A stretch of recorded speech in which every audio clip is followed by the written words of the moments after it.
Good afternoon, everybody. Today we're going to talk about RNA synthesis by RNA viruses. But first, I want to make some corrections from last time. I told you some wrong things, and that's the last thing I want to do.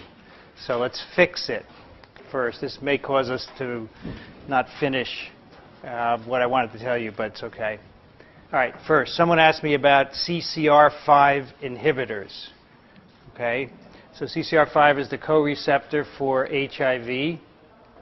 Remember, GP120 has to bind to both CD4, the receptor, and the co-receptor CCR5. And someone asked if there were inhibitors of CCR5, and we decided that there were antibodies that weren't very effective. But in fact, there is a small molecule inhibitor that's FDA approved and it's being used. And this is it here on the left. It's called Maravirac, whatever you want to pronounce it. They're all fake names anyway, so there's not a right way to pronounce them. So this is a commercially available CCR5 inhibitor, small molecule, as you can see, identified in some kind of screen for inhibitors. So what this does is, here's Maravirac here in yellow, the yellow dot. It binds to CCR5, but at a point distal from where GP120 binds. Okay, so it binds away from the GP120 binding site. And what it does is changes the shape of CCR5 so that it doesn't bind GP120 very well, binds with low affinity, so infection is inhibited. So remember, CCR5 interaction was important for fusion, so this effectively blocks fusion. So that's a commercially available fusion inhibitor. Yes? How effective is it? And it's something you need to take before contracting HIV, or does it work equally well after you've already gotten the HIV virus? Well, the whole idea of taking drugs before is very controversial. Most of the time you not only are infected, but you have disease. You have low CD4 counts before you're given drugs. So this is one of those. You get it after you're diagnosed with having HIV and have a low CD4 count. It is effective. The problem is that it's very easy to get resistance. It only takes an amino acid change in CCR5 to block the efficacy of the drug. So it's usually used in a combination with some other inhibitors. So we had implied that the antibodies weren't very effective, but this is pretty good. This works well, and the resistance is the main issue. Now, this is an interesting problem, this CCR5. So here we are giving a drug that's hitting a protein in our bodies, right? So is that bad? Could be. So, well, in fact, it turns out that a few studies have just been published showing that there's a correlation between not having CCR5 and West Nile virus infection. So you may remember that there's some people that have natural deletions in CCR5. So the real question is that a problem? And is it a problem for us to use a drug that is targeting this protein? So in one study, they made mice lacking CCR5, and they showed when you infect these mice with West Nile, they have higher virus titers in the central nervous system, and they more likely die than mice that are not deleted for this gene. So it suggests that it impacts, CCR5 impacts on West Nile. Now in people you can't do such a study, but you can do epidemiology. You can look at whether there's an association between disease and homozygosity for this deletion, which, by the way, these people make no protein. They have a 32 base deletion in the CCR5 gene. They don't make any protein because it shifts the reading frame. So there is a strong epidemiologic association between more severe West Nile disease and people who don't have this protein. And so what the most recent paper just came out a few months ago on this. They concluded that CCR5 deficiency is not a risk factor. In other words, it doesn't make you more likely to get infected with West Nile. But if you do get infected, then you're going to have more severe early and late clinical manifestations. Okay, so it is a problem not having this protein for West Nile, and who knows for what other viruses as well. So the question is, should we be using Maravirac, right? Maybe if people who are on Maravirac get infected with West Nile, they're going to have more serious disease. So there's always a problem when you target a host protein with an antiviral, and these are some studies which suggest that it may not be a good idea. If this were the only antiviral for HIV, this would be a problem, but it's not, so you can choose. Yes? By more severe, do you mean that the symptoms are just more severe, or that there's also higher density? Yeah, both. So early, more severe symptoms, and more likely to die from infection. And that's mimicked in the mouse model as well. So this leads to, sorry, yes? Yeah. It doesn't make you more likely to get infected. That's what I mean by risk factor. So if you put 10 people in a room and throw West Nile virus in, whether or not you have CCR5 will not influence your ability to be infected. Right, I just sort of figuring out how to parse that in light of the fact Oh, sorry. But that once the virus gets in you, it makes more severe. Well, we don't know. Maybe apparently this protein has some role in immune responses to infection, which hasn't been sorted out yet in the mouse. But yeah, that's all we know.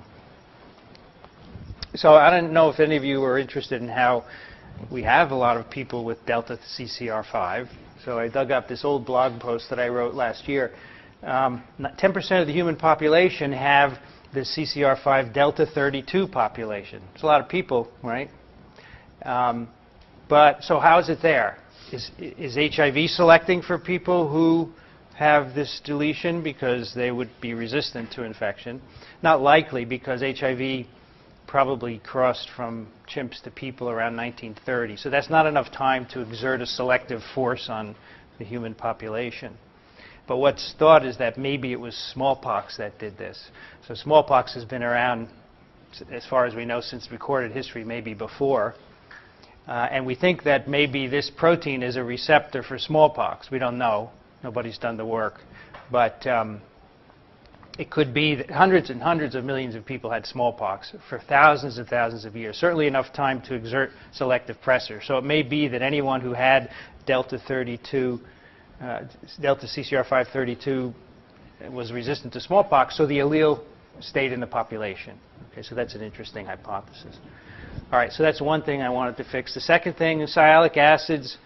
We were talking about alpha 2,3 and alpha 2,6 linked sialic acids as being receptors for avian versus human strains. And someone asked me about the distribution of sialic acids in birds. All right, so I just wanted to get all the facts. Wild ducks, which are one of the prime hosts for influenza virus strains, have alpha 2,3 linked sialic acids in their intestines, but not alpha 2,6. So they preferentially will replicate avian strains. Remember, 2,3 is what the avian strains like to bind to, 2,6 humans. But in land-based poultry, chickens, turkeys, geese, they have both kinds of receptors. So they could, in theory, be infected with both human and avian viruses. Pigs also have both kinds of receptors in their respiratory tracts. So they could be infected by both viruses, and we know that happens. That's how this last pandemic strain was probably emerged. Okay, so that's sialic. Any questions about that? Sialic acids. And then this movie that I couldn't get the playwright or stop when I wanted to, so I took some captures of the screen to show you. So the problem with this is that they're showing influenza virus with this thing they call a capsid. All right, so a capsid is what I would call an icosahedral shell, which we know influenza doesn't have. Influenza has a nucleocapsid. Each RNA is a nucleocapsid because it's RNA plus protein. But it doesn't have a shell like this inside an envelope. That's wrong. So they're showing it assembling here, and you can see these triangular parts, which are clearly reminiscent of icosahedral symmetry, so that's wrong. And then they showed this picture, which is wrong. There's an M protein below the membrane, but it's not a capsid. That's just a structural protein that gives the virion strength. And then later on, when the thing was uncoding, they showed this capsid first coming out and then breaking open, which just isn't right. The membrane fuses with the endosome, and then the RNAs come out. There's not an intact capsid that comes out. So I wanted to make sure you understood that. So remember, in the context of the structure of the virus, this doesn't exist, what's called a capsid. So I should probably write these guys and tell them this, but they'll probably ignore it. So I'm not sure I will. All right, then I showed you this slide, and I don't think I explained it well because it was towards the end and we were rushing. So I want to make sure you understand. This is Coxsackie virus binding to two different receptors, CAR and DAF. And the problem here is that CAR is on the junctions between cells. It's not accessible to virus. Let me turn this off for a moment so you can see this immunofluorescence. So these are infected cells, and they're stained with antibodies to either virus, VP1 in green, or CAR, which is in red. All right? So the green. So what they do in this experiment is they attach virions to cells at low temperatures so that they remain on the surface. They don't go in the cell.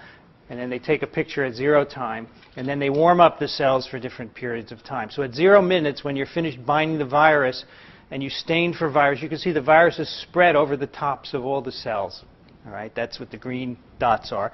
But CAR, if you stain for CAR separately, the receptor that the virus needs to get into cells, it's at the junctions of cells. It's buried, and the virus can't get to it because it's buried. Yet, when you warm up the cells, after 30 minutes, you can see all the virus has now gone to the junctions where CAR is. And if you merge these green and red signals, you get yellow, green plus red, yellow, and that shows you that the two are co-localizing. And then the rest shows the virus getting into the cell, which is not as important. So basically, the virus binds to DAF initially on the surface, and then moves to the junctions, which have been loosened up in the meantime by the binding to DAF, and then the virus can get in there. So that's what that was all about. Okay. Which one goes on? Sorry, blind you. All right. So those are my corrections. Anything else that I missed up on? Do you recall? If I do, tell me. I'll fix it. Okay. Someone asked me for a link to the movies that I showed. I will put that up subsequently as well. Yeah. When I asked you about how does that DNA get to the nucleus cells, like coincidence, but in chapter 6 it says like it's like protein that has the signal of the nucleus. Okay, so we're talking about influenza RNA getting into the nucleus, right? So it comes out, the virus fuses with the endosome, and all these RNA nucleocapsids are floating out. And I said they just diffuse towards the nuclear pore. So there are two things that I should fix. First of all, they probably don't just diffuse. They're probably transported on microtubules, I would guess, because one of the things I told you earlier is that the cell is really crowded and things don't move around too easily. So that's one thing. And then the nucleoprotein, which is part of that nucleocapsid, has a nuclear localization signal on it, which allows it to be imported specifically into the nucleus. Right? So it's not random, right? Wrong, right? So the nuclear localization signal on the nucleus, which is a short sequence of amino acids that specifies it for import into the nucleus. It goes through the nuclear pores. Okay? All right. So now we're going to move into the cell, talk about how these viruses make new viruses. We're going to start with RNA synthesis today. A little history about RNA. Stanley crystallized tobacco mosaic virus in 1935, but he didn't know it had RNA in it. Nobody knew anything about RNA in viruses until a year later he found by chemical analyses that there is about 5% RNA in these viruses. But nobody thought much of that. 5%, it can't be doing much. They thought the protein was actually the genetic material. In 1944, DNA was shown to be genetic material by the transformation experiment, which we talked about. 1952, the Hershey-Chase, which showed that DNA of a bacteriophage was the genetic material. We talked about that too. And then finally, structure of DNA in 1953. So now DNA is getting the attention, but now it's clear that nucleic acids are the genetic material. And a few years later, we've shown that if you take the nucleic acid out of tobacco mosaic virus, it's infectious. You can put it back in a plant cell and it makes virus. And this was RNA, so first demonstration that RNA can be genetic material. And then by 1959, RNA was found in many different animal viruses, bacteriophages as well. And in the 1960s, the studies that form the basis of what we're going to talk about today really begun. So that's a brief history of RNA synthesis. So what do we have to do with the RNA molecules that are in a virus particle? Well, there are two main things. So here's a schematic of an RNA. It has polarity, chemical polarity, from a 5' end to a 3' end. And I hope you have all learned about nucleic acids in another course, because I'm going to assume a lot of that understanding. First thing is the genome has to be copied end to end without loss of sequence. So that seems obvious. But there are many replication cycles you'll see where RNAs are made that aren't complete of copies of the genome, and those don't suffice to be genomes. They are maybe messenger RNAs, but in order for infectivity to maintain, the whole thing has to be copied. And secondly, we have to make mRNAs that can be recognized by the cell. Remember, that was the unifying mechanism that we use to classify the different types of genome. So when you look at an RNA, a virus RNA, there are two things you have to think about, and this will help in going through all the different kinds of RNA viruses. First, that you have to copy it from end to end, and second, that you have to make mRNAs. And sometimes, as we'll see, the mRNA is the same as the genome, and sometimes it's smaller. All right? So here's what we're going to talk about today. Remember the Baltimore scheme, the 7 classes of viral genomes. We're going to talk about the RNA viruses today. We're talking about plus-stranded RNA viruses, negative-stranded RNA, and double-stranded RNA viruses. And I know there's another family or class of viruses with plus-stranded RNA, but these go through the DNA intermediate, the retroviruses. So we will talk about those next week. And Wednesday, you will hear about DNA viruses from Professor Silverstein. So here's a very old experiment done by David Baltimore in the 60s, which was the first evidence that in a cell infected with a virus, an enzyme is made that can make RNA, that can copy the viral RNA. So in this experiment, what he did, he infected cells with poliovirus. Can anyone guess what kind of cells those might have been? Sorry? Not bacteria. This is a eukaryotic virus. Yeah. Fibroblasts would be a good guess. These are actually HeLa cells, Henrietta's cells, but because they were the first human line that could multiply extensively, and you could do these kinds of studies in. But now you could do it in fibroblasts. These are epithelial cells. You could do it in fibroblasts or any kinds of cells. So you infect these cells, and then here on the x-axis, it's hours after infection. And then we have two y-axes. This one is PFU per mil. So what he did at every hour after infection, up to 6 hours, he took a sample and he split it in half. And half he measured PFU. And you remember, you know how to do that now by a plaque assay. And those are the dotted lines. So you can see after our little eclipse period, you have production of virus, and then it plateaus. And then the other part of the sample, he took the cells and he broke them open. And he said he wanted to know if there's an enzyme in these cells that could copy or make RNA. That's all he asked in this experiment. So what he did is he cracked the cells open and he added nucleoside triphosphates, the precursors of RNA. 4 nucleoside triphosphates, right? A, C, G, and U. And one of them was radioactive. So he could then trace the production of RNA by an assay which we don't need to go into. So those are the solid lines, and you can see, coincident with virus production, you start to see between 2 and 3 hours, these cells are making RNA. Okay? So presumably that's either by a cell enzyme that could copy the genome, and back then people thought the cells might be able to do this actually, or what Baltimore thought was that it was a viral enzyme. So he did this experiment first, and then he did a key extra step. He added actinomycin D, which is a drug that inhibits cellular polymerases that make RNA from DNA. So it inhibits DNA-dependent RNA polymerase of the cell. These are the enzymes that make messenger RNA in the cell, because he wanted to dispel this notion that it was the cell polymerase that was making this RNA from the poliovirus genome. So he found that even if you added actinomycin D to these cells, they still made RNA. So that showed it wasn't this cellular enzyme. So that really started all this work. Subsequently, the polymerases were found in negative strand viruses. They're actually found in the virus particle, remember, because that negative strand has to be copied as soon as it gets in the cell.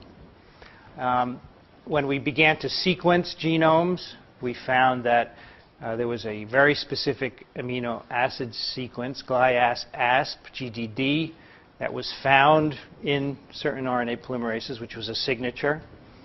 It was then, with cloning, with the advent of recombinant DNA, it was possible to then clone these genes encoding these polymerases, express them in cells, and show that they had enzymatic activity. And now we have a lot of crystal structures, X-ray crystal structures of these enzymes, which elucidate how they work.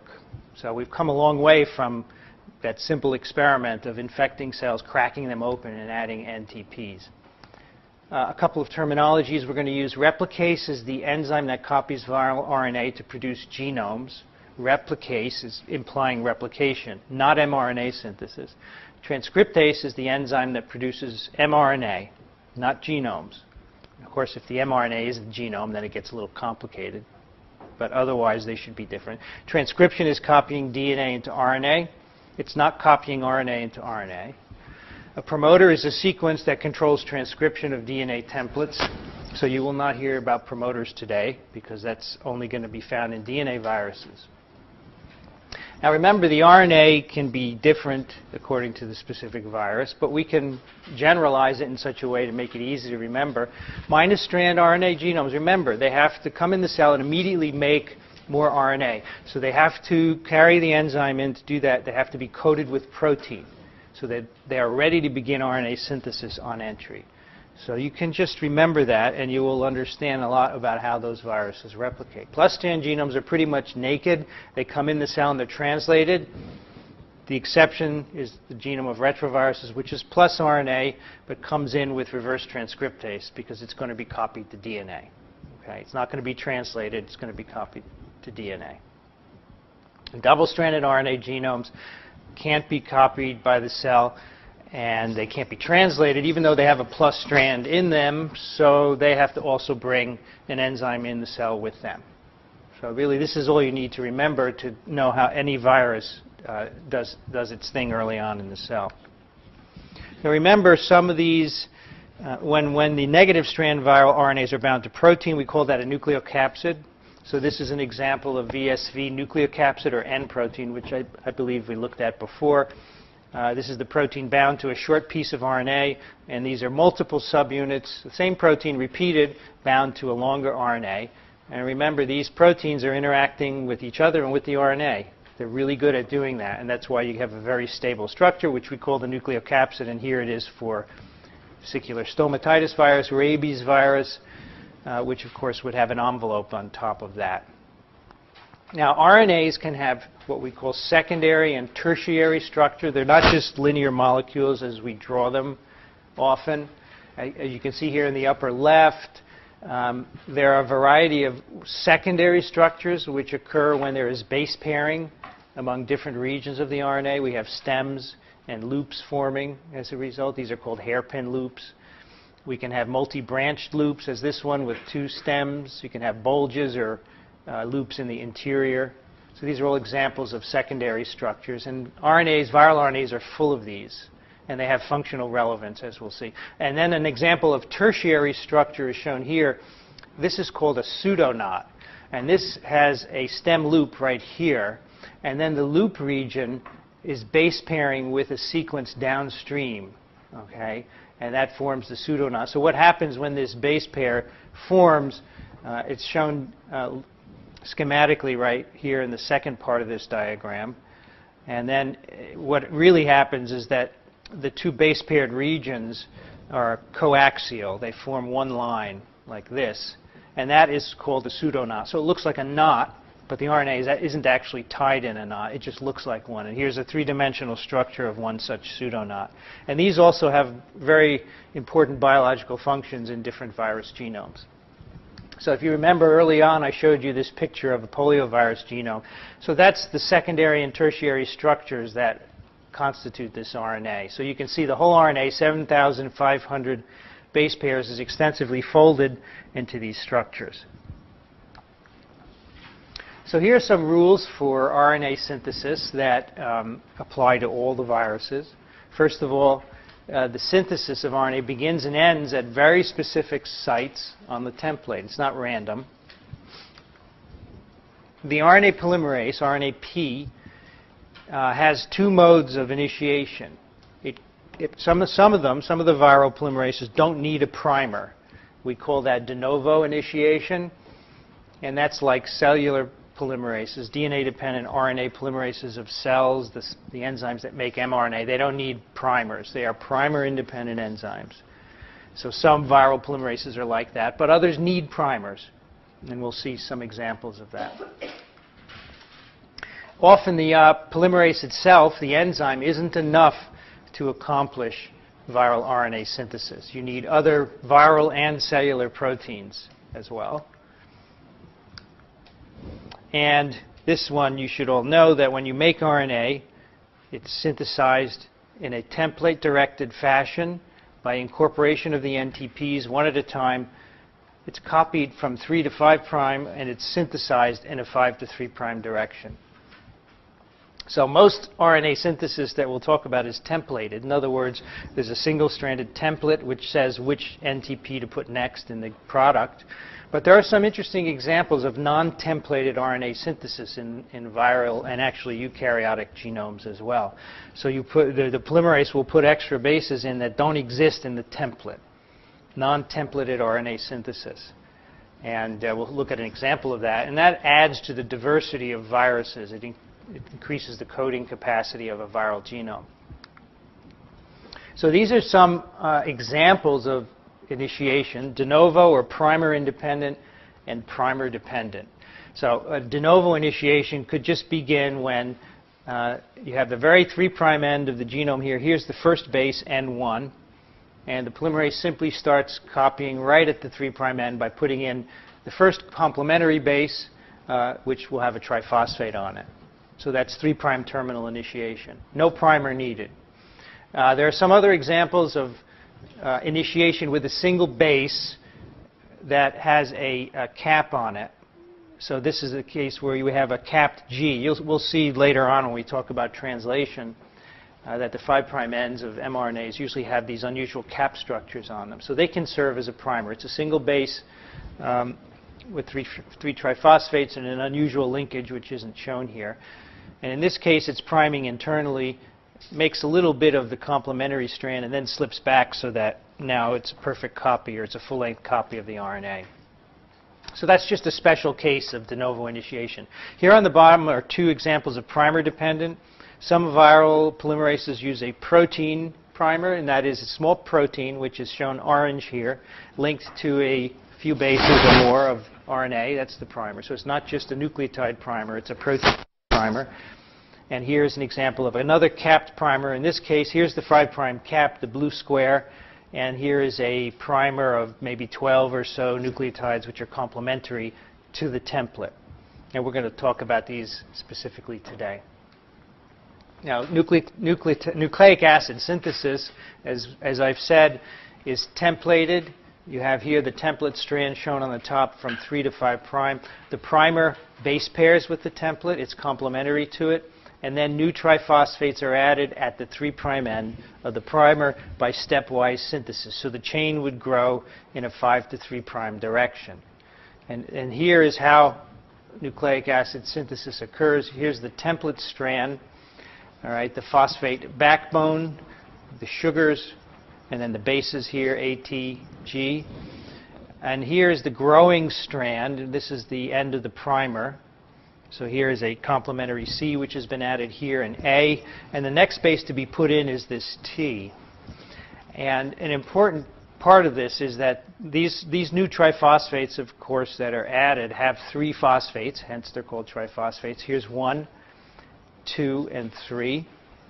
And after the joining reaction occurs, there's just 1 phosphate left that joins the 2 sugars, the 2 sugar rings, the 2 riboses. The the way this is catalyzed is by the enzyme, the polymerase, whether it's a DNA or RNA polymerase. And in particular, there are two magnesium molecules that are held in place by two aspartic acid residues. You can see one here and one here. And these magnesiums participate in the attacks, the chemical attacks that go on, such that the phosphodiester bond here is broken, and this phosphate is linked up to the hydroxyl group here. So that is catalyzed by the polymerase. And why I'm telling you this is because I'm going to show you where this is in the polymerase structure of RNA polymerases, at least. These two magnesiums are essential for catalysis. We'll see where they're located. So that's called the two-metal model of nucleic acid polymerization. Now we now know the sequences of all four classes of polymerase. So there are four kinds of nucleic acid polymerase. There is DNA-dependent RNA, DNA-dependent DNA, RNA-dependent DNA polymerase or reverse transcriptase, and RNA-dependent RNA, which we'll talk about today. And these are just schematics of the amino acid sequences of these four groups. And you can see they differ in length, but they all have in common four regions of homology, of protein homology. Those are shown here, A, B, C, and D. So all four classes have extensive homology in these green regions.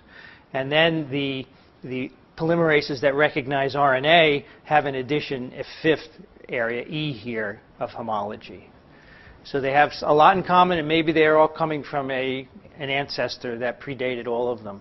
We don't know. So all plus-strand RNA polymerases for plus-stranded viruses like polio, they all have this sequence GDD in motif C. We'll talk about that in a moment.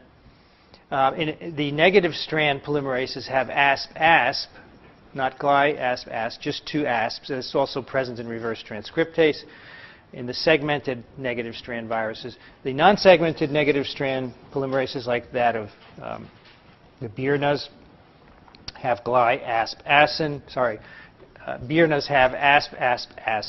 ALA-ASP-ASN, and other non-segmented ones have GLI-ASP-ASN. This is just to show that there is a core region of these enzymes, and these are in fact involved in chelating those magnesium ions that are important for catalysis. So what do these look like? We have structures of these proteins, and all of them look like a right hand. They have a fingers and thumb domain, and they have a palm, and the palm is where the active site of the enzyme is. So I don't know why they decided it was a hand, but it looks like a blob to some of you, I guess. But fingers and thumb. And in the RNA polymerases, this is the polio polymerase, the fingers and thumb actually touch each other and make a circular molecule. And the active site is in here. And this is where the polymerization occurs. So you can see the red, the yellow, and the green parts are really the active site of the enzyme. And all of these conserved regions that I just showed you before, the green bars and the sequence alignment, that corresponds to each of these motifs. So A, for example, is the red motif here. The yellow is C, and that's another part of the active site here, and so forth. So one thing I wanted to show you in this structure, you can learn lots of things from the structure, but we can't look at it all. But one thing is very interesting, and this is looking at a close-up of the active site. So here are the red, yellow, and green chains, which are part of the active site, which I just showed you. And this is a triphosphate. You can see the three phosphates, 1, 2, 3, and the base and the sugar ring here. So this is a triphosphate that's sitting in the active site. So this was a crystal structure of an enzyme with the triphosphate. So presumably this is getting ready to be incorporated. There's no template in this that wasn't in the structure. But you can see it's being held in place by hydrogen bonding with neighboring residues of the polymerase. So you can see two of them here, and there's also one here. This is a very interesting one. This is aspartic acid 238 in the active site. You can see it's hydrogen bonding. And this is a hydroxyl here. If this were DNA, if this were a deoxy NTP, this hydrogen bond wouldn't be made because it requires the hydroxyl. So this is one reason probably why these enzymes incorporate NTPs and not DNTPs, because of this hydrogen bond here that has to form. So little things like that you can learn by looking at the structure.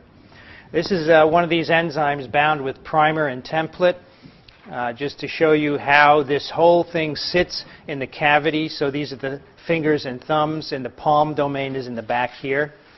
So here is primer in green, template in yellow. And here's the next. So this is the last triphosphate that was incorporated into this chain. It was ATP. And then UTP is in here bound, ready to be linked up next. And here is one of the two magnesiums that are important for catalysis. And these are the two aspartic acid residues in red that hold the magnesiums in place. You can't see the other one in this diagram. So this is actually something you don't have in your handout unless you downloaded it today. So I found this weekend. And this is a nice picture of the polio polymerase. Again, fingers, thumb, and palm domain with the active site. And this is a space-filling diagram where all the atoms are added so you can see what the active site looks like. So now we're looking from the front. So this is fingers and thumb. And the template feeds in through the top. There's a little tunnel at the top, goes through the active site, and then it comes out the bottom. So the product comes out the bottom. Template in the top and product out the bottom. And this is looking from the top at the same thing, fingers and thumb. This is the little tunnel where the template would go in to get to that active site, and the catalysis occurs. So let's talk about how this process of RNA synthesis happens with different kinds of RNA viruses. We'll talk about plus-strand RNA viruses first. So there are two general classes. First, the flavies and the picornas have a single plus strand of RNA in their genome. First thing that happens, of course, is that's translated. That's a messenger RNA as well as a genome. To be replicated, you make a complete negative strand copy, and that's copied again to make more plus strands. So this is the simplest schematic. Plus to minus the plus, full-length copies, nothing else, no small mRNAs. There's another set of viruses, the alpha viruses, also have plus-stranded RNA genomes. They can be translated as they come in the cell, but they also make a subgenomic RNA, as we will see, because the proteins that are encoded down here can't be translated initially. So we'll look at how that works. So here, let's look first at the picorna flavy example. This is a replication cycle that we looked at earlier. Again, the virus binds its receptor. The RNA is put in the cytoplasm. That's the place it needs to go to be translated. RNA is translated. Viral proteins are made, some of which go on to then replicate the genome. And one of those proteins that's going to be made, of course, is the RNA polymerase. So the viral polymerase copies the plus strands. It makes minus strands. And from them, it makes more plus strands. So this is a very simple schematic. The only thing I need to point out here is that this RNA synthesis happens on vesicles. These little circles, which aren't drawn to scale, are membrane vesicles that are induced by virus infection. It seems that most RNA viruses make their RNA on vesicles like this. They don't make it floating around in the cytoplasm. The polymerase actually goes on the surface of these vesicles, and that's where catalysis occurs. So this is how the polio or picornavirus genome looks like. It's a single RNA. It's a messenger RNA as well as a genome. And has at the 5' end VPG, a small protein, which is the primer for RNA synthesis, as we'll see. It's polyadenylated at the 3' end. And the way it accesses all the information in this genome is it makes one long protein and then chops it up into bits by viral proteases. So there are two viral proteases encoded in the genome, and they process it. So that's one strategy to access all the coding region, because in a eukaryotic cell, pretty much one message can only be initiated once. So you can't translate, stop, translate again. You have to figure out ways to get all the coding information out, and this is this strategy that these viruses use. So how does the genome get replicated? There are three important signals on these genomes. This is a plus strand. At the 5' end, there's a clover leaf, which is a secondary RNA structure. In the middle, there's a structure called CRE, cis-acting RNA element. It's a simple stem loop. And at the 3' end, we have a pseudoknot. All right, so what are these doing? Well, the pseudoknot and the clover leaf are involved in initiation. And you'll see the CRE is involved in the production of the primer that's needed for RNA synthesis. So if you remember from a few slides back, I said that at the 5' end of the viral genome, there is a short protein. Here it is in orange. It's called VPG, virus protein. G means genome, genome linked. It's about 22 amino acids, and it's covalently linked to the first base in the viral RNA, which is a U. And then the rest of the genome follows. So here's the 5' clover leaf, and then the rest of the 7,500 bases follow. And this is here because it's a primer for RNA synthesis. When this viral RNA gets in the cell, you remember, it is translated, and one of the protein products is the RNA polymerase that's going to copy the genome, and that's shown right here. So the RNA polymerase is a protein called 3D, and it's made as a precursor linked to another protein called 3C. This precursor binds to 3. Remember that stem loop in the middle of the genome? And then it catalyzes the uridylation of VPG, which is the primer. So what we're showing here is two 3CD molecules binding to Cre. Then the polymerase is binding to the loop, and the polymerase adds U to the VPG. And this is going to serve as the primer for RNA synthesis, this little protein with two U's on it. So it's synthesized on this hairpin. It's actually templated. The U's are templated by a couple of A's in this loop. So that's the primer for RNA synthesis. And interestingly, this Cre can be anywhere in the genome. It varies according to the virus. For some, it's near the 3' end, some in the middle, and some even near the 5' end of the RNA. So where it is exactly doesn't matter. So this is the priming mechanism. It's a very interesting mechanism. Remember, RNA synthesis is membrane bound. So at the top left here, this curved segment is part of a membrane. And all of this happens bound to the membrane. There's actually a precursor of VPG, which is membrane bound. So this little orange bit here is VPG. It is held in the membrane by a bigger protein that is hydrophobic. Now what happens is you have a viral RNA here, which is bound to a number of different proteins. In the middle, we have the Cre, which is bound to the polymerase, and it's uridylating VPG. The whole complex is bound to the membrane.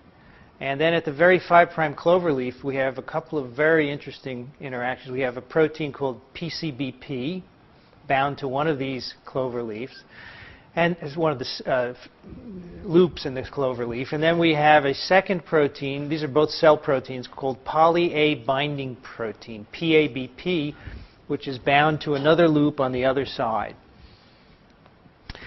Poly-A binding protein, as the name implies, binds poly-A. And so what that does is bind the 3' end of the viral genome, which has a stretch of A's, 1 to 200 A's there. The effect of all these interactions is actually to make the RNA a circle. This is circularized RNA by interaction of the cloverleaf with PABP and PABP with the poly-A. And this is apparently important for RNA synthesis. The polymerase will not initiate unless it's a circle. The RNA template is a circle. So what is the first step that happens here is that this VPG-UU is transferred to the 3' end from the Cre sequence. We don't know how that happens, but it does. And then it hybridizes to the poly-A, and then the polymerase, this blue molecule here, begins to extend on it using the primer, and eventually copies the whole plus strand and makes a negative strand. It's called RF in this picture. So VPG priming, membrane-bound synthesis using circular RNA templates. And as I said, this synthesis occurs on the surface of membranes.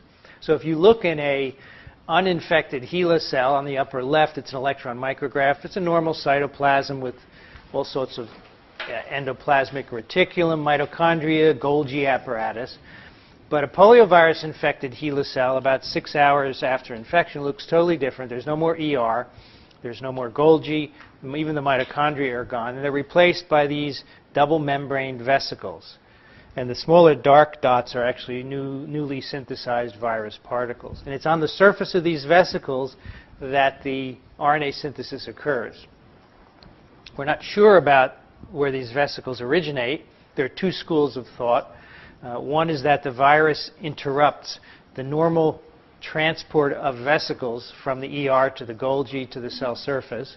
So there's some viral proteins that interrupt this transport, And some people think that the vesicles that result that accumulate are the vesicles on which this RNA synthesis occurs. But there's another school of thought which posits that these vesicles are actually derived from the autophagy pathway, that they're a response of the cell to cellular stress imposed by virus replication, and the virus uses them to replicate its genome. So those are the plus strand viruses that have a very simple strategy. Let's look at some alpha viruses which make a subgenomic mRNA. We talked about entry of Semliki forest virus the other day, an alpha virus. These enter by endocytosis, and then the viral RNA is in the cytoplasm. That RNA is translated, but part of it cannot be accessed, as you'll see in a moment. So the way it's accessed is the virus polymerase, which is one of these early proteins made, makes a full-length minus strand copy, and from that it makes a subgenomic messenger RNA, from which other proteins can be translated. So these proteins are encoded in the 3' half of the genome, but they're not initially made. And then these full-length negative strands are then copied to make more plus full-length strands to be put into new virions. So this is an unusual strategy, and people always ask me, why do they do it this way when a polyprotein, one protein made from a plus strand RNA, works? And I don't have an answer. I think my answer is always whatever works in evolution is what we see, and this is another strategy that works. So here's the genome of an alpha virus. It's a plus strand RNA. So in theory, it could encode one long protein, but what happens is as the cell's ribosomes begin to translate this, they make a precursor to the polymerase. But then there's a termination codon here where there's a red dot. So translation can't proceed. There's more protein down at the 3' end of the genome to be translated, but it can't be accessed. So what happens is the polymerase, the viral polymerase, makes a negative strand copy, a full-length negative strand copy. And then it also initiates synthesis internally, right near this termination codon, where this arrow is shown, and makes what we call a subgenomic mRNA. And it's subgenomic because it's not the whole genome, it's just a part of it. And that can then be translated to yield structural proteins. So these are polymerase proteins here, and these are structural proteins. So it works. I don't know why it's done this way, but it simply works. Now that enzyme, the RNA polymerase of these viruses, is very interesting because it's composed of 4 proteins which are cleaved at 3 different sites. And how many sites are cleaved determines what kind of templates will be copied by the enzyme. So if we go back here, you see the first protein that is translated is a polyprotein. It has 4 different segments. This is the polymerase. And depending on which of these 3 bonds is cleaved determines what kind of RNA that enzyme is going to make. So it's a very unusual regulation of template specificity. So when the virus first infects a cell, it brings in plus strand RNA, and the enzyme that is made is cleaved at one site between the 3 and 4 parts of the protein. That's right down here. That enzyme is very good at making genomic RNA. That's this olive-colored RNA here. When the next bond is cleaved between segments 1 and 2, that enzyme is very good at making plus strands, full-length plus strands copies of the genome, and not as good at making other things. And finally, when all of the bonds in this enzyme are cleaved between all 4 subunits, it's now very good at making subgenomic mRNA and full-length plus strand RNA, but not minus strand RNA. So the idea is that late in infection, you don't really need much more minus strand. What you need is full-length plus to make new virions and structural proteins to construct the virions. So they have modified the enzyme in such a way so it preferentially makes the kind of RNAs that it needs. By the way, this enzyme, when all these bonds are cleaved, the subunits stay together. All right, so they don't come apart and float around. It remains one structure with just the bonds cleaved. So an unusual way of making specificity. Now, in all these viruses, when you copy a template and make another strand, you have double-stranded intermediates, which you have to take apart. You have to denature them. Now, most of these viruses have enzymes that do that. So this is an example of one of them. This is called an RNA helicase. And this is from yellow fever virus, plus-strand RNA virus. And its function is to denature these double-stranded products. So if you start with a plus strand and you copy it, the product will stay annealed until this RNA, this helicase, denatures it. So that's what's shown here. There's a track along one side of this protein where the plus strand goes, and then the minus strand goes on the other side, and it pulls it apart. Now let's look at the minus strand viruses. We have two kinds, those with one molecule of RNA and one with RNA in segments. The basic strategy is the same. The RNA that comes in is a minus strand.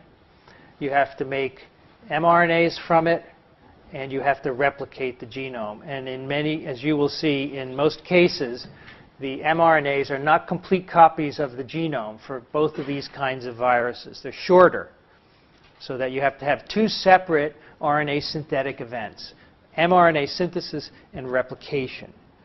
Okay? So let's see how that happens. We'll start with a rabies-like virus, vesicular stomatitis virus. Again, after entry by endocytosis, the viral RNA, which is a nucleocapsid, RNA bound to proteins, the first thing it does is starts to make RNAs. And the RNAs it makes are these messenger RNAs.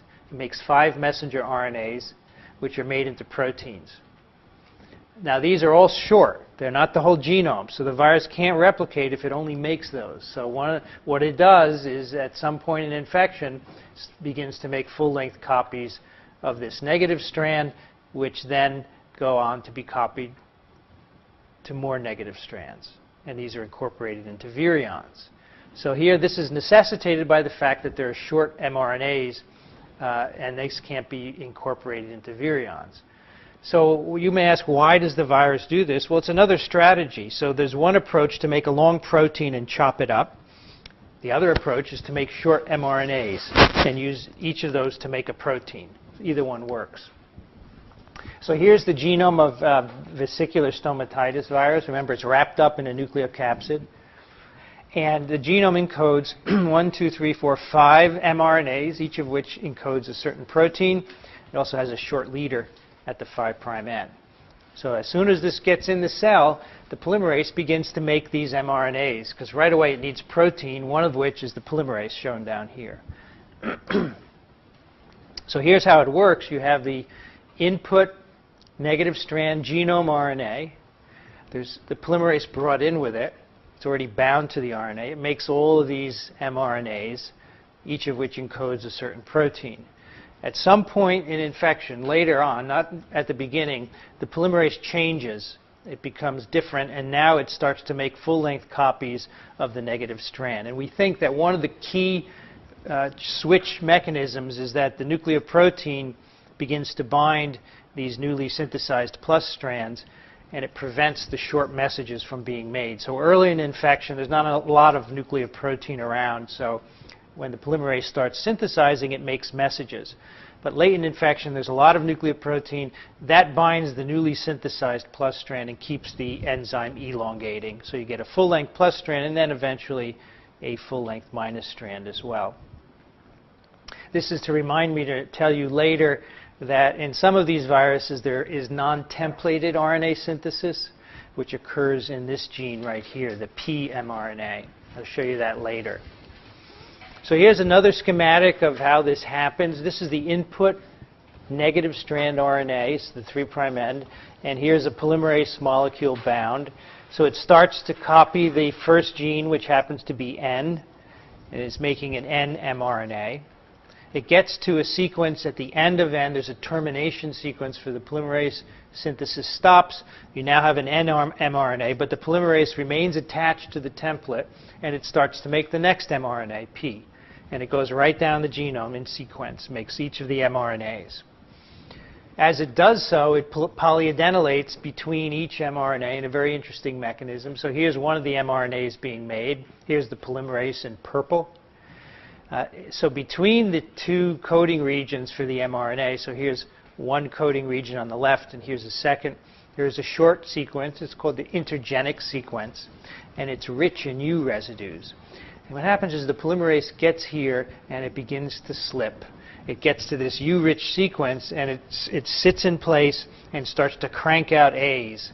And it does that for about 200 A's, and then it stops. And so there are structural features of this region which are occluding the polymerase and prevent it from moving, and that's how you get the poly-A sequence added. So the virus doesn't actually encode 200 poly-A's. It encodes only about 7 or 8 U's, and the rest are added by stuttering. And then you have the initiation of the next mRNA downstream. So this sequence of events happens for each of those 5. So that's one virus with a single RNA genome. The other approach is what flu does.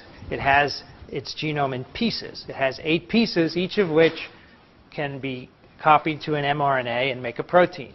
So it's sort of like a polyprotein, except it's at the VSV is like a polyprotein at the level of mRNA, where it's in pieces to begin with. So here's the genome of influenza virus. The A and B viruses, 8 RNA segments of negative polarity. Remember, they're packaged in the virion as nucleocapsids. Here's what they actually look like.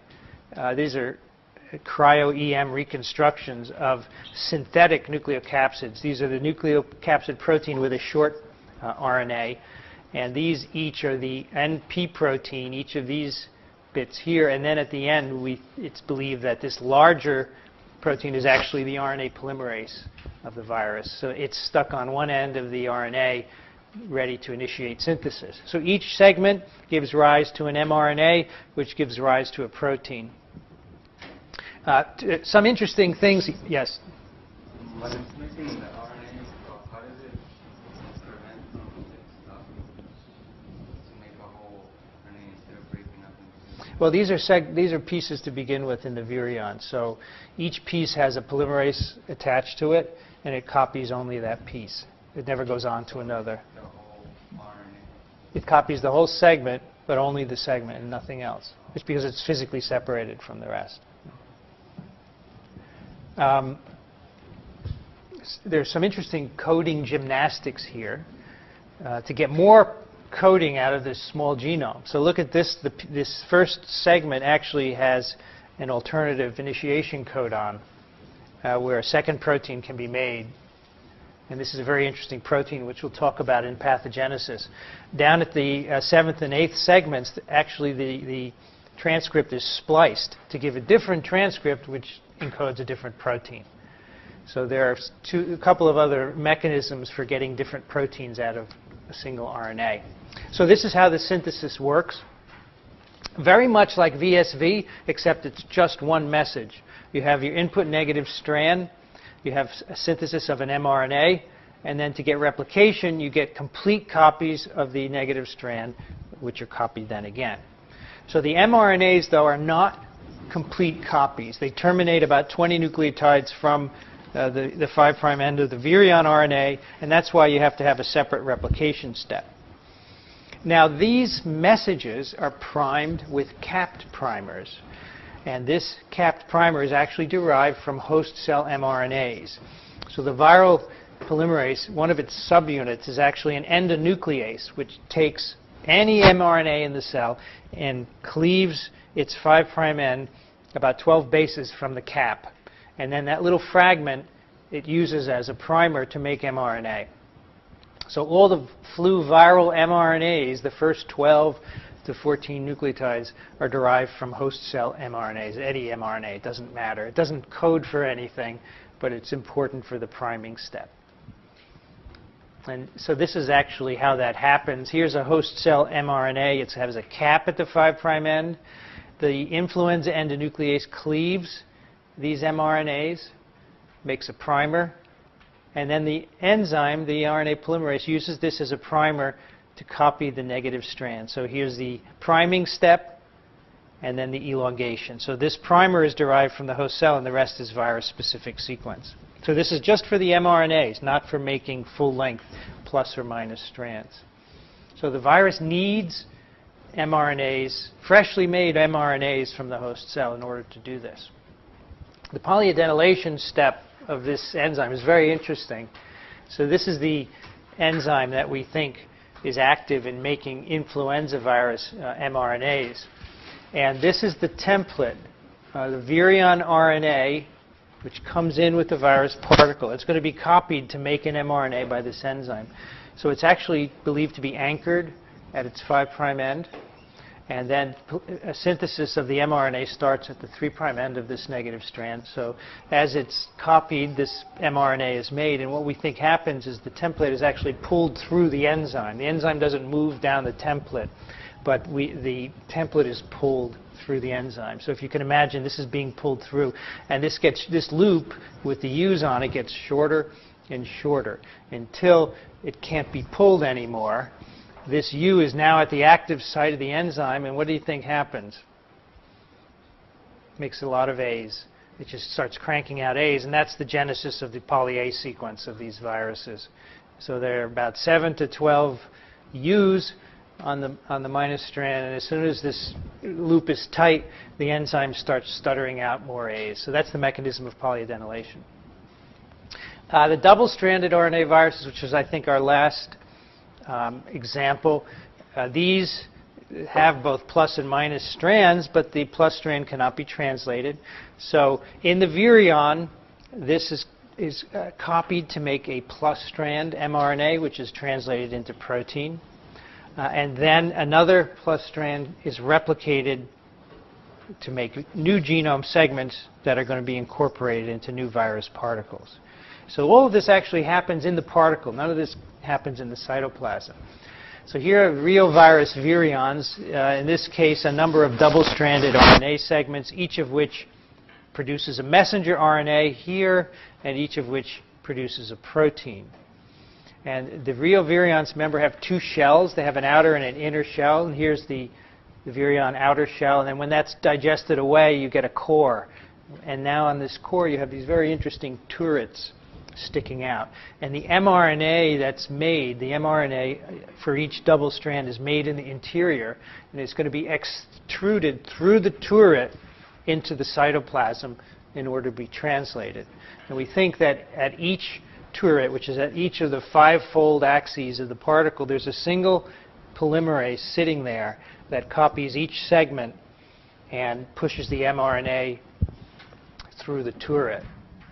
Now, how many 5-fold axes are there in an icosahedral particle? Do you remember?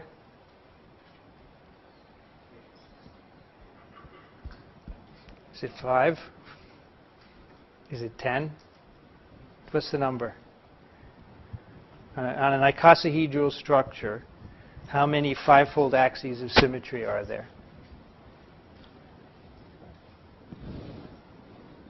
You don't know? It's really important that you know that. There are 12. An icosahedron, well, it's all in your notes. And if you didn't write it down, it's on the recordings. You have to know that, okay? Hint. Now you know it. And because that's icosahedral structure, that's how you build an icosahedron. There are 12 of these turrets on these particles. And guess what? There are never more than 12 double-stranded RNA segments in any real virus particle.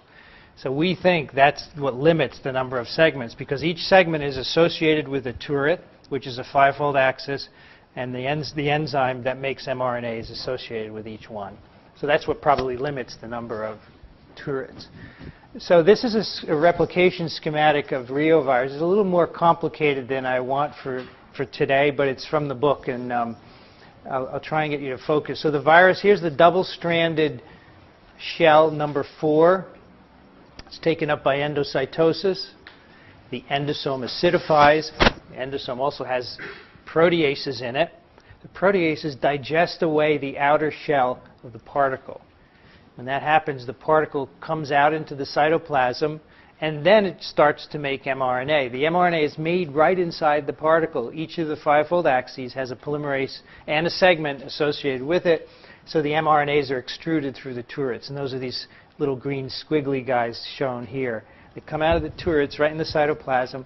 They're translated. They make proteins. Proteins make new particles. And what goes in the particle? mRNAs, because they're complete copies of each double strand. So some of these mRNAs go in the particle. Particle matures, becomes double-shelled, and comes out at the end. So here's an example where the particle never fully comes apart. We just take off the outer shell so it can get into the cytoplasm, and then all the RNA synthesis happens within the particle. And for the most part, it's one segment and one protein. Here's a nice structure of this turret, cryo-EM structure. So here is one of these turrets, and this is a picture of RNA coming out. This would be mRNA being made in the interior and coming out from the interior through one of these turrets. So these structures were done using purified particles where they had added NTPs and they were making mRNA. So they took that, this is cryo-EM, froze it, took the pictures and did this reconstruction. So that's what we think is happening here. So this replication is conservative. So maybe some of you remember semi-conservative replication when you talked about DNA synthesis. I presume you'll hear more about this on Wednesday. Semi-conservative replication, each strand is copied to make 2 new strands, as shown here. Reovirus replication is conservative. Only 1 strand is replicated. So this strand, one of these strands is copied and duplicated. The other is simply the parental DNA. So that's conservative replication. And it's interesting that there is a bacteriophage like reovirus, which has 3 double-stranded RNA segments. It happens to use a semi-conservative mechanism. So there's nothing special about being double-stranded RNA and conservative versus semi-conservative. But you should know the difference between these two. And let's end with 2 slides about diversity, because this is something we're going to come back to when we talk about evolution. All nucleic acid polymerases make mistakes. There are some good mechanisms for making sure you put the right triphosphate in according to what's on the template, but they all make mistakes pretty frequently. The DNA polymerases have a way of correcting the mistakes. They have error correction mechanisms. If you put the wrong base in, there's an enzyme that will come along and see that and cut it out and replace it. But RNA polymerases don't have error correcting mechanisms. So remember that. All RNA polymerases are error prone as a consequence of that. So they make a mistake in every 1,000 to 10,000 nucleotides polymerized. So if you have a 10,000 base genome, you could have 1 to 10 mistakes every time it's copied. So the yellow fever genome or Semliki forest, about 10 kb, every time it's replicated, you make 1 to 10 mistakes. And it's replicated thousands of times in 1 cell. So start to think about how many mistakes that is. That's a lot. And that's why these viruses are so successful, because they make so many mistakes. It allows them to adapt to all kinds of environments. So I promised to tell you about non-templated RNA synthesis. So here is that. And that, again, occurs in this particular mRNA, the pmRNA of measles and mumps virus. So what is it? It's basically, the polymerase is copying a negative strand. It's making a messenger RNA. And there's a particular sequence in the negative strand of measles and mumps in the P gene where the polymerase has some trouble. And it inserts an extra G. And that could be because this is a UC-rich region and maybe there's slippage going on. There's some evidence that there's a secondary structure involved in this. But whatever the case, a certain fraction of the time, the polymerase sticks in an extra G, even though that's not specified by the template. So that's why we call it non-templated RNA synthesis. So sometimes the mRNA made is OK. There's no extra base. So you get the normal protein made. This is the open reading frame in purple here, showing the normal protein. But if you put an extra G here, you shift the reading frame of the protein. You get a different carboxy terminus, as shown in orange here. All right, so this happens 5% of the time. So you get a different protein 5% of the time. Another source of diversity happens in a variety of paramyxoviruses. Also happens in eukaryotic parasites like trypanosomes, another source of diversity. So we'll see how this plays into evolution as well as the error-prone replication later on.